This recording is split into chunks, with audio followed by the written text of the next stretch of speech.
जय श्री हरि भक्तों।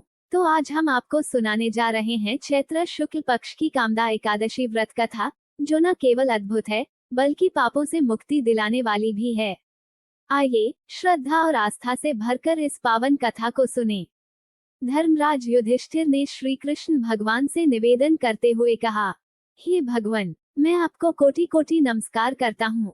कृपा करके मुझे चैत्र शुक्ल एकादशी का महत्व बताइए। तब श्री कृष्ण बोले, हे धर्मराज, यही प्रश्न राजा दिलीप ने अपने गुरु वशिष्ठ जी से किया था। आज मैं वही कथा तुम्हें सुनाता हूँ। बहुत प्राचीन समय की बात है।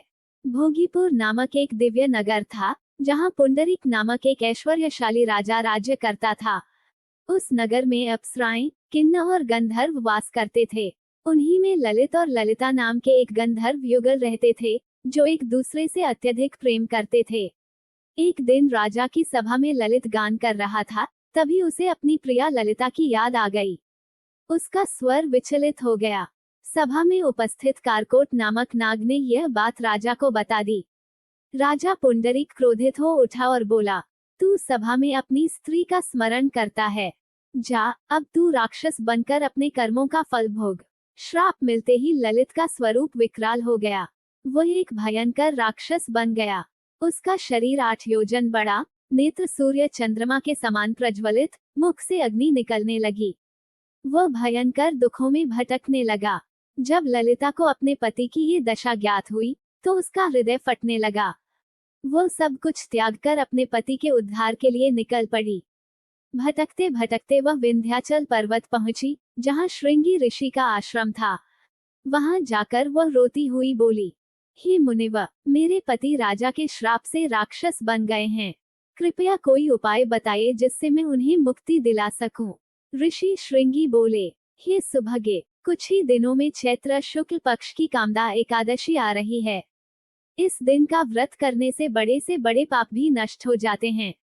यदि तुम यह व्रत करके उसका पुण्य अपने पति को समर्पित कर दो, तो वह अवश्य मुक्त हो जाएगा। ललिता ने अत्यंत श्रद्धा से कामदा एकादशी का व्रत किया।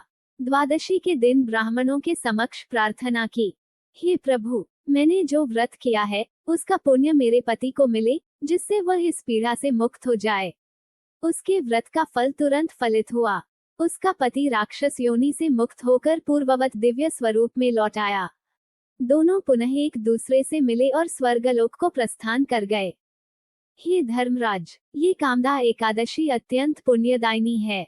इसके व्रत से समस्त पाप नष्ट होते हैं और जन्म जन्मांतर के दोष भी मिट जाते हैं। इसकी कथा को जो पढ़ता है या सुनता है, उसे वाजपेयी यज्ञ के समान फल की प्राप्ति होती है। अगर आपको ये कथा पसंद आई हो, तो हमारे चैनल भक्ति स्टूडियो को सब्सक्राइब करें और वीडियो को लाइक व शेयर करना न भूलें। मिलते हैं अगले वीडियो में, तब तक के लिए जय श्री हरि।